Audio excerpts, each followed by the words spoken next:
I am a certified professional coactive life coach. In 2007, in one of my early coaching classes, I was doing a session with a partner where we were taking turns coaching each other on a real personal topic. I usually, typically, pretty much always, talk about girls, and this time was no exception.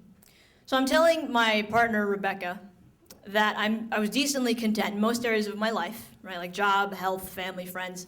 But in the romance department, I did not have anyone who I could hold hands with on a regular basis.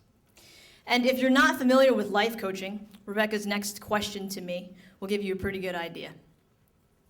If you think of this future relationship you will have with this future woman as a cake, what would be the fundamental ingredients? Like the eggs and the flour. Now, this was actually a very difficult question for me because I'd only been in dysfunctional relationships up until this point that left me crawling back for more. So I managed something like, the eggs are communication, because it is important for me to feel comfortable to yell fire if, like my past relationships, this future woman and I are clearly slow dancing in a burning room. And then I had, the other core ingredients to come up with. So I'm struggling and fumbling. And then, like a good life coach, Rebecca challenges me even further. Now, what would be the frosting? That shit blew my mind. Because it's already amazing if someone shows you the way to open a door in your mind. But for someone to help you unlock a door that you didn't even know was a door, that shit's revolutionary. So my answer is something ridiculous, like I like music a lot, so maybe she could like the music that I like. That'd be nice. But this whole time that my mind is exploding with the idea that I might someday be in a relationship that not only is an actual viable cake, but a frosted actual viable cake, I am, of course, questioning whether it's even possible. Because in 2007, when this coaching session happened, I hadn't been with anyone for 3 years. And when I say I hadn't been with anyone, something to note is that I am a prude, or traditional or something, I don't know the word, but I don't hook up, I don't make out, I don't even really hold hands with a woman unless there is an emotional connection that has the potential to grow stronger. So my traditional prude absence of anyone streak continued until last year. In the winter of last year, though, I went on a 2-month bus tour around the country called the Equality Ride that visits college campuses with discriminatory policies against lesbian, gay, bisexual, transgender, and queer people. When I left for that ride, I was actively pursuing a woman named Christina Davis who lived in Providence. Things were going okay with her. We spent time together in Providence. It was good. We were exchanging mixed CDs. But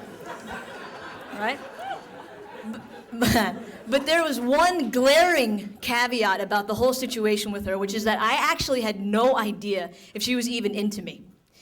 She would email me and text me, and we would even talk on the phone sometimes, but only if I initiated the contact. But when I left for the ride, I was still trying with her.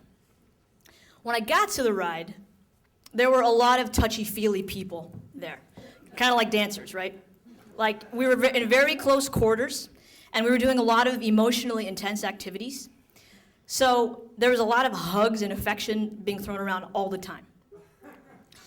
Now, there was one lady in particular named Caitlin McIntyre who seemed to toss quite a big amount of hugging and snuggling my way.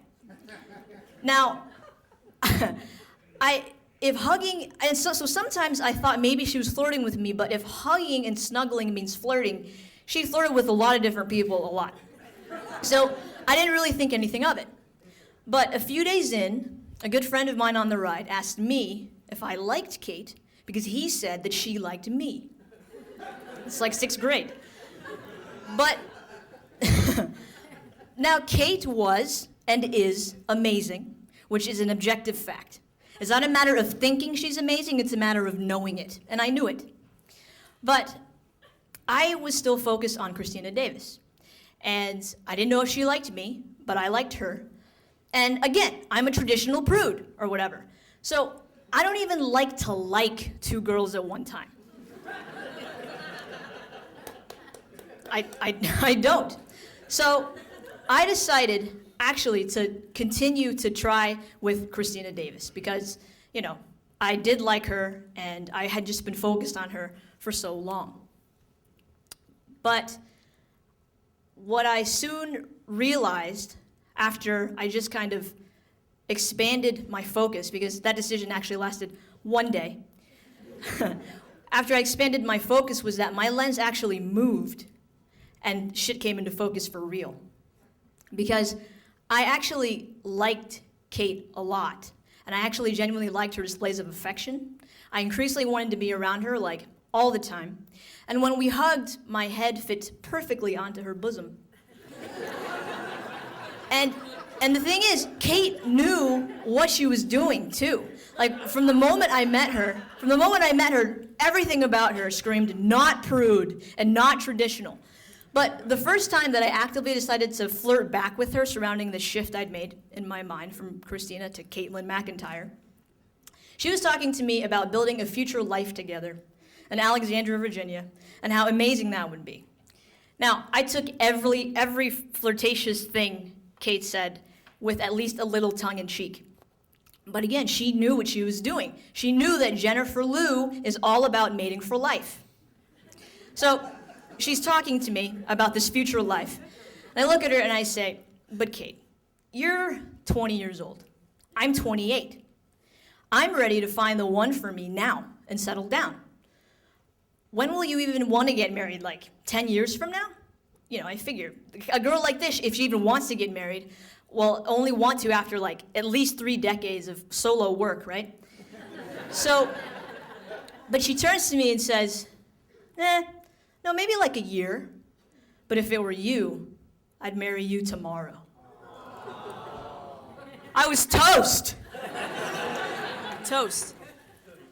Caitlin and I are living that future life in the present in Alexandria, Virginia.